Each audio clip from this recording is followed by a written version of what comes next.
കയറ്റി വെച്ചാൽ മാത്രം മതി. അത് അവിടെ തന്നെ ഇരുന്നോട്ടെ. മറ്റേ കാല് വേണം എന്ത് ചെയ്യാൻ, അടുത്ത കാല് വേണം ആക്സിലോട്ടും ബ്രേക്കിലോട്ടും മാറി മാറി വരാനായിട്ട്. ഓക്കെ അല്ലേ? ഒന്ന് ബ്രേക്ക് ഓക്കെ, ഒന്ന് ആക്സിലേറ്റർ വന്നേ. ഇപ്പൊ എടുത്തല്ലേ നമ്മൾ ചവിട്ടുന്നത്, കാലെടുത്ത് മാറ്റിയാണ് ചവിട്ടുന്നത്. ആ കാലിനെ നമുക്ക് എന്ത് ചെയ്യാം, സ്ലൈഡ് ഇതാക്കാൻ പറ്റും. ഇങ്ങനെ മാറ്റി കൊടുക്കാൻ പറ്റും. അങ്ങനെ എന്ത് ചെയ്ത് നോക്കിയേ. ഓക്കെ, വരുന്നുണ്ടല്ലോ. ബ്രേക്ക് ഓടിക്ക്, ആക്സിലേറ്റർ വന്ന്, ബ്രേക്ക് വന്ന്, ആക്സിലേറ്റർ വന്ന്, ബ്രേക്ക് വന്ന്, ആക്സിലേറ്റർ വന്ന്, ബ്രേക്ക് വന്ന്, ആക്സിലേറ്റർ വന്ന്, ആക്സിലേറ്റർ ബ്രേക്ക്,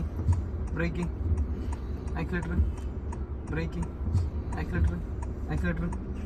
ഓക്കെ, അപ്പം ഇങ്ങനെ സ്ലൈഡ് ചെയ്ത് മാറ്റാൻ വേണ്ടി നോക്കുക. ഓക്കെ അല്ലേ? ഒരു വണ്ടി ഫ്രണ്ടോട്ട് കയറ്റിയിടണം.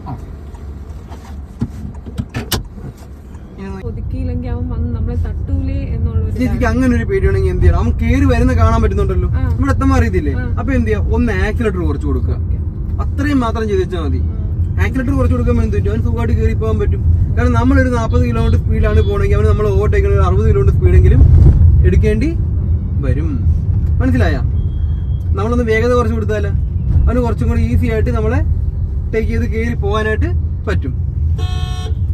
നേരെ ഒന്ന് ചിന്തിച്ച, ഇപ്പൊ നമ്മൾ ഒരാളെ ഓവർടേക്ക് ചെയ്യാനായിട്ട് പോന്ന്, അവൻ സ്ഥലം തന്നില്ല, നമ്മൾ അവനെ ഇടിച്ചിട്ടിട്ട് കയറി പോവുക. അത് തന്നെയാ ബാക്കി വരുന്നവനും. സ്ഥലം തന്നില്ല, അവൻ ഇടിച്ചിട്ട് കയറുക. അവന് ഉറപ്പ് വേണമല്ലോ ആ വണ്ടി തട്ടാതെ കയറി പോണോന്ന്.